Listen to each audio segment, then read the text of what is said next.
Alors, c'est un texte qui parle toujours de la nouvelle policière. C'est un cadavre qu'on a trouvé. Il s'agit de plusieurs questions qu'on va essayer de relever. Suivez. Alors, 5 janvier de l'année dernière, une voiture de police arrêtée au 5 rue du Pont-l'Abbé. À Plomeur, 2 hommes en descendirent. Bonjour madame, je suis l'inspecteur Duriot et voici mon adjoint, David. Ça va aller? Pouvez-vous nous montrer? Il hésita un instant avant d'ajouter. Le corps? Oui, c'est la vieille dame. Suivez-moi, c'est en haut dans la chambre. C'était un brave garçon. Il s'appelait Sylvain Gamon. Un solitaire, pas très bavard. Je lui louais l'étage. Oui, je suis propriétaire de cette grande maison que je loue. Et j'en suis aussi en quelque sorte la concierge. Je venais chercher mon loyer et comme il ne répondait pas, je suis entrée. Alors, je l'ai vu. Les policiers montèrent l'escalier, traversèrent le salon puis se dirigèrent vers la petite chambre. Elle était là. Elle était très sommairement meublée, seulement un lit et un bureau où se trouvait un ordinateur. C'est là que Sylvain gisait, affalé sur le clavier. Il était petit, mince et mal rasé. Ses lunettes brisées étaient tombées par terre. Sur son front, on pouvait apercevoir une tache rouge. Dans sa main droite, un pistolet. Un peu de sang avait giselé sur l'écran. Duriot posa sa main gauche sur le cou du jeune homme afin de prendre son pouls. Il blanchit en secouant la tête. Il est mort, est bien mort, dit-il faiblement. C'était la première fois qu'il voyait et touchait un cadavre. C'est bizarre, remarqua son adjoint. On a l'impression qu'il s'est suicidé. Et pourtant, devant un ordinateur? Pourquoi devant un ordinateur? Justement, David, qu'y a-t-il à l'écran? Celui-ci bougea la souris afin d'enlever l'écran de veille. Alors, Prophet Morpheu, complot du silence en Bigoudeni, une histoire policière Bigoudon. Quels sont les personnages de ce texte? On commence toujours par le mot personnage. Alors, oui? Madame, l'inspecteur Duriot, c'est Sylvain Gamon. Oui, alors Sylvain Gamon, c'est la victime. Nous avons le commissaire de police et nous avons une dame. Où se trouve tout le monde? Le lieu. Où se passe l'histoire? Quel est l'espace? L'espace, ça veut dire le lieu. Ça veut dire, oui? C'est une chambre et aussi exactement où se trouve la chambre? À Plomeur, dans la maison. Voilà, alors c'est un quartier qui s'appelle Plomeur, qui se trouve en France bien sûr. C'est une maison où il y a une dame. C'est une dame qui a beaucoup de chambres et loue ces chambres à beaucoup de jeunes hommes. Comment s'appelle la victime? Comment s'appelle la victime, monsieur? Alors, Sylvain Gamon, c'est un jeune homme qui habite chez cette dame. Malheureusement, il a été tué. Le temps du meurtre, ou bien le temps de l'assassinat, mademoiselle? Le 5 janvier de l'année dernière et le 5 rue du Pont-l'Abbé, c'est la même chose. Nous avons le chiffre 5 qui se répète plusieurs fois. Alors, dans ce texte, nous avons aussi un dialogue. Entre qui et qui se passe le dialogue? Quels sont les personnages du dialogue?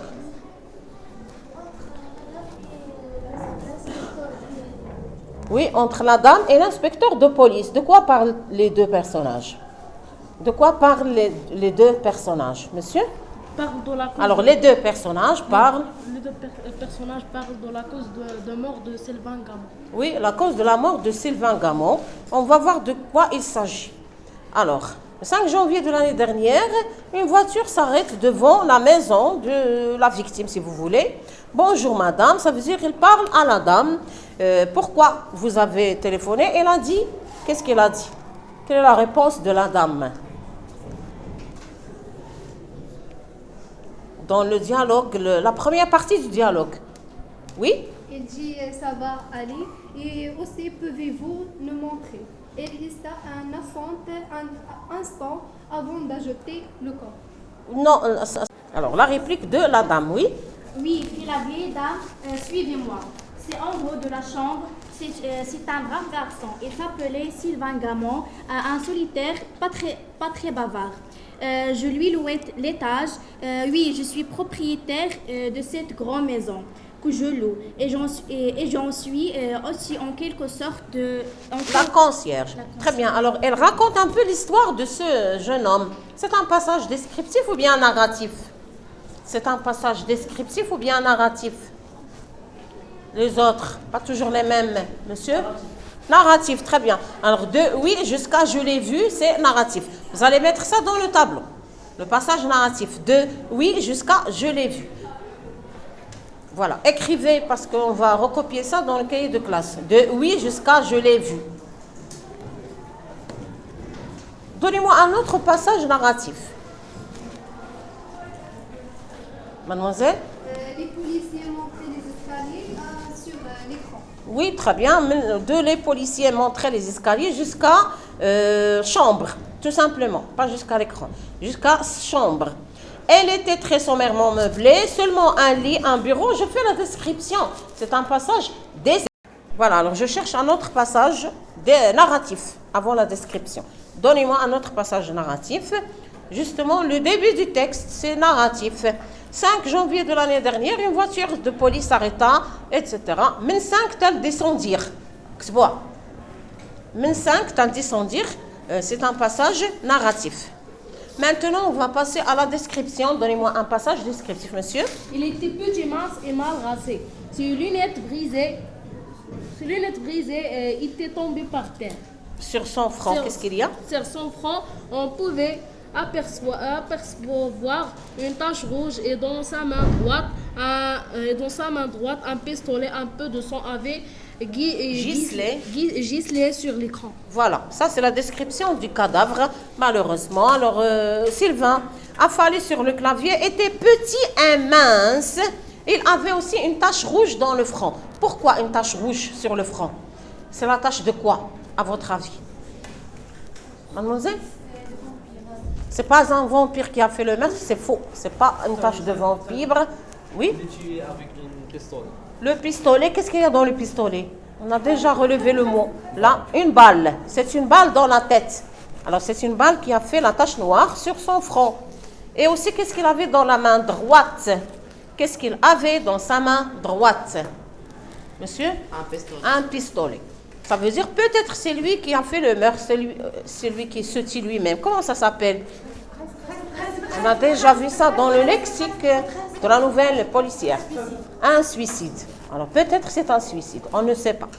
Voilà. Alors c'est un passage descriptif. Mais c'est là, tel l'écran descriptif.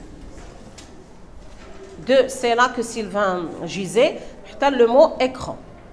Jusqu'à le mot écran. Voilà. Alors donnez-moi un autre passage descriptif si vous voulez. Un autre passage ou bien une phrase descriptive. Alors, il s'appelait Sylvain Gamon, un solitaire, pas très bavard. La narration, monsieur? La description, oui. Je suis propriétaire de cette grande maison que je loge et je suis aussi en quelque sorte la concierge. La concierge, c'est quoi une concierge? La concierge ou bien le concierge? En quoi consiste le travail de concierge? Qu'est-ce qu'il fait dans l'immeuble ou bien dans la maison, la grande maison? Quel est le travail de concierge, monsieur? Il fait le nettoyage. Le nettoyage, oui. Il fait aussi la sécurité, la garde. Ça veut dire qu'il garde l'immeuble, il surveille ceux qui vont entrer, ceux qui veulent sortir. Il fait aussi le nettoyage. Alors, qu'est-ce que j'avais demandé? Descriptif ou bien narratif? Descriptif, oui. Nous allons se dirigerons vers la petite chambre. Elle était très sommairement meublée, seulement un lit et un bureau où se trouvait un ordinateur. L'ordinateur, c'est une phrase descriptive. Normalement. Voilà, alors on a essayé quand même de faire le maximum de phrases, de passages descriptifs et narratifs. Maintenant, on va passer aux questions A, B et C. Monsieur, lis la question A. Quelle est la partie de schéma narratif à laquelle correspond l'extrait? L'extrait correspond à quelle partie du schéma narratif? Bien sûr, plusieurs fois. l'élément, la situation initiale, ou bien l'élément perturbateur, ou bien péripétie, ou bien situation finale, ou bien élément de résolution. On a trouvé un cadavre, c'est un jeune homme tué dans sa chambre. Il est tué. Alors c'est quelle partie, monsieur? C'est pas péripétie, avant les péripéties. Perturbateur, parce qu'on a un problème maintenant. C'est un élément perturbateur et quelques passages. Alors, après la question A, la réponse de la question A, c'est l'élément perturbateur. Alors, question B, tu peux lire, s'il te plaît? Dégage le cadre Temporel. et identifie les personnages. Identifier les personnages. Quel est l'élément spatio-temporel? Ça veut dire le temps et le lieu. On a déjà vu. Le lieu, 5 janvier. Ça, c'est le temps. Presque le temps. Le temps, oui. 5 janvier. Et 5 rue. Rue du Pont, c'est le cadre spatio. 5 janvier, c'est le cadre temporel. Alors, spatio, c'est l'espace. Temporel, c'est le temps. On a déjà relevé. Avec les personnages. Quels sont les personnages de ce texte? Les autres. Mademoiselle? C'est la dame et l'inspecteur Duriot et le cadavre de Sylvain Gamon. Oui, alors si on peut considérer le cadavre comme un personnage, parce qu'il est mort, on ne sait pas, peut-être que ce n'est pas un personnage. De toute façon, la question c'est, quel est l'événement inattendu qui va déclencher l'enquête? À la fin du texte, quel est l'événement qui va déclencher l'enquête? Oui, l'ordinateur, parce qu'on a trop... Alors, le mot ordinateur va déclencher l'enquête, ça veut dire quoi, l'enquête? Les inspecteurs recherchent qui est le meurtrier. Oui, très bien, ils vont chercher le meurtrier, tout simplement. C'est ça, l'enquête. Tout simplement. Alors, qui peut lire le texte?